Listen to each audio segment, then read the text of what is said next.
Sebelumnya saya ucapin terima kasih buat Mas Umang, terus juga buat Mas Yonan sama Mbak Yuli. Alhamdulillah bisa silaturahmi lagi sebelum bulan puasa kita bertemu, dan insya Allah menjadikan silaturahmi yang lebih baik lagi, Mas Umang. Amin ya Allah, amin. Dan kebetulan pada kesempatan kali ini, karena kemarin tuh sebelum saya berangkat ke Lawu emang kayak ada spontanitas dalam diri tuh, udahlah ceritain yang kemarin di Gunung Salak. Karena kebetulan kalau cerita di YouTube sendiri kan masih pakai HP, Mas. Udahlah ke tempat Mas Umang aja sekalian silaturahmi. Kebetulan kemarin Lebaran gak kesini, Mas Umang di Cirebon, di Cirebon, saya di Purwokerto, di Bogor. Jadi alhamdulillah bisa ketemu sekarang. Dan insya Allah pengalaman saya ini bukan menakut-nakuti teman-teman semua di rumah ataupun dimanapun berada, tapi insya Allah semoga pelajaran ini bisa berharga buat saya, diri saya sendiri, buat Mas Umang, buat Farhan sama teman-teman di rumah. Jadi awal-awalnya seperti ini, Mas Umang. Waktu itu kalau nggak salah tuh saya ngabarin Mas Umang sama Farhan dadakan. Iya. Tepatnya 10 hari sebelum pendakian. Betul. Karena waktu itu tuh jadi kejadiannya ini antara nyata nggak nyata ya, Mas. Tapi dalam tidur saya tuh saya kayak beneran lagi di tempat itu. Maksudnya di Gunung Salak? Betul. Oh. Tapi nggak tahu, padahal saya belum pernah ke Gunung Salak ya, Mas. Iya, Karena betul. Gunung Salak ini gunung yang saya cita-citain sejak 6 tahun yang lalu. Sejak saya masuk SMK kelas 1 tuh saya udah pengen buat ke Salak. Karena dulu waktu dengar Gunung Salak, waktu ada pesawat Sukhoi jatuh, terus banyak pendaki hilang. Terus ada yang dulu 2000 berapa tuh saya viral, 2014 kalau nggak salah saya SMP tuh ada pendaki ke Sambar Petir di Gunung Salak. Nah, nggak tahu kenapa tuh hati sama pikiran, ini loh gunung yang kayaknya selama ini saya cari, ketenangannya dapat, terus hutannya cukup rimbun, terus secara spiritual pun dapat gitu, Mas, di hati. Terus akhirnya kerja. Alhamdulillah udah kerja kan, Mas Umang. Tahu-tahu pas banget lihat tanggalan, wah libur nih. Kayaknya kalau naik enak. Dan kebetulan lihat jadwal dulu, Mas, di buku kan. Nggak ada yang booking nih kayaknya nih. Kan jadi udah langsung ngabarin Mas Umang, ngabarin AA. Alhamdulillah Mas Umang bisa, AA bisa. Malamnya baru dimimpiin, Mas. Jadi dalam mimpi saya itu saya nggak bisa ngelihat sosoknya kakek-kakek, tapi wajahnya itu bercahaya, pakai sorban hijau, pakaian hijau, terus topinya hijau, terus bilang Bismillahirrahmanirrahim, bilang itu, ayo main ke tempat Simbah, ini udah ditungguin sama eyang-eyang sama santri di sana. Karena saya basicnya bukan orang pondok ya, Mas. Saya ngaji tapi nggak di pondok itu. Saya bangun tuh sekitar 2:30 pagi kalau nggak salah. Mungkin hati kecil saya sama pikiran positif saya, saya suruh dibangunin salat tahajud nih.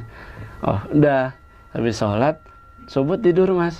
Nggak lama lah, itu subuh belum azan subuh, mimpi lagi, Mas.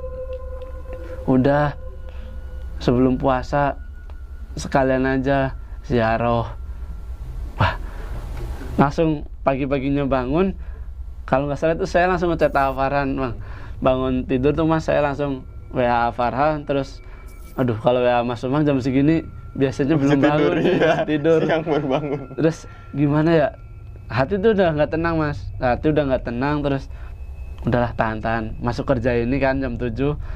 Kalau nggak salah waktu itu habis azan duhur persis saya WA Mas Umang, tapi Mas Umang balasnya waktu itu jam 2-an. Saya masih ingat, jam 2-an. Saya baru bangun tidur, Mas. Langsung saya cerita Mas Umang, udah bisa Mas Haji. Terus sebelum berangkat ke Salak, saya ziarah ke tempat ibu dulu kan, ke makam ibu. Pulang ke rumah, itu saya ziarah ke makam ibu tuh malam, Mas. Jadi malam sebelum berangkat ke Gunung Salak, sebelum naik kereta. Saya baru tahu ini. Iya. 1 hari sebelum berangkat itu saya ziarah ke tempat ibu. Pulang tidur di rumah jam berapa tuh, temen jam 11:30 ke rumah, Mas hari ini mau kemana? Ini insya Allah besok mau berangkat ke Salak.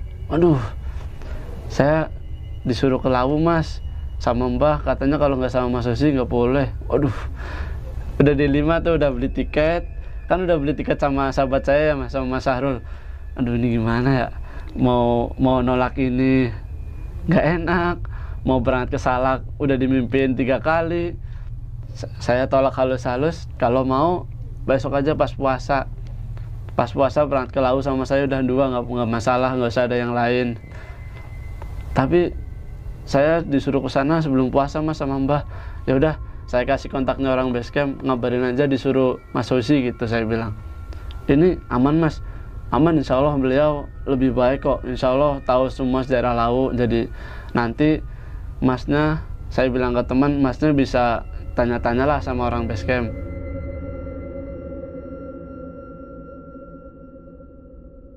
Singkat cerita, besoknya saya udah packing kan malam itu mas, berangkat tuh dari Purwokerto.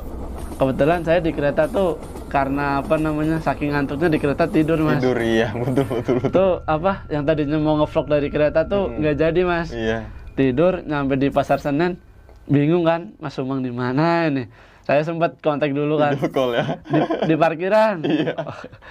Saru langsung, "Ndi Mas Umang, ndi gitu kan, bilang pakai bahasa ngapak. Di parkiran tuh sebelah sana. Saya maju ke depan apa? Pasar Senen, Iya. tulisan di telinga kanan kiri saya tuh Sarul aja denger mas, "Jangan lama-lama di jalan." Tuh Sarul ngeliat ke saya waktu itu, "Mas Umang mana?" Langsung kayak mengalihkan topik. Iya, tuh saya, "Oh, itu tuh di sana live kan waktu VC. Itu di sana."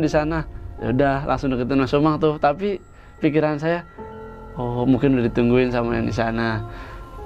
Positif thinking saya mas. Ya udah, ketemu sama Mas Umang, salim, ngobrol, packing. Nyampe tuh di perjalanan sebelum ke tempat AA, kalau nggak salah waktu masuk kemana tuh ya mas? Tol ya? Habis tol keluar tol. Iya. Waktu yang keluar ke bawah. tol. Iya. Yang turunannya gini, Iya, terus betul. ada jembatan kalau nggak salah Iya. Tuh kiri jalan persis tuh udah ngeliat kayak apa ya? Mungkin ini pandangan saya waktu itu masih ngantuk atau apa ya. Tapi kiri jalan tuh persis mas, jadi kayak santri, pakaian koko, pecian, terus sarungan. Itu udah di pinggir jalan sebelum ke tempat AA semua. Makanya saya waktu di belakang sama Jonan lagi gini terus sama Sarul, "Ini saya ngeliat beneran gak sih?" gitu kan. Tapi Sarul juga merinding waktu itu sebelah saya kan. Oh astagfirullah. Saya pakai bahasa Jawa, "Punten, kula pada tumut silaturahmi teng Gunung Salak," bilang gitu. Karena saya nggak bisa pakai bahasa Sunda mas, saya pakai bahasa saya sendiri. Dah, alhamdulillah sampai di tempat AK parkiran itu kebetulan nyium bau bang. Mungkin Mas Umang waktu turun nggak ngeh, tapi apa, Mas Yonan kan waktu itu bilang, "Bau apa ya?" gitu kan. Saya bau wangi-wangi gitulah. Tapi positif tinggi saya mungkin lewat lah. Mungkin ada yang lewat atau sosok apa saya yang lihat. Udah istirahat di tempat di tempat AA, tidur tuh mas, dimimpiin lagi. Udah ditungguin sama Eyang. Jadi ini bener gak sih mimpi? Sampai saya tuh bangun kayak gini-gini Mas Umang tidur di sana sama Shona deketan. Ini beneran gak sih ya? Apa mimpi? Saya kata. Udah, daripada saya berhalusinasi berlebihan, saya tidur lagi mas.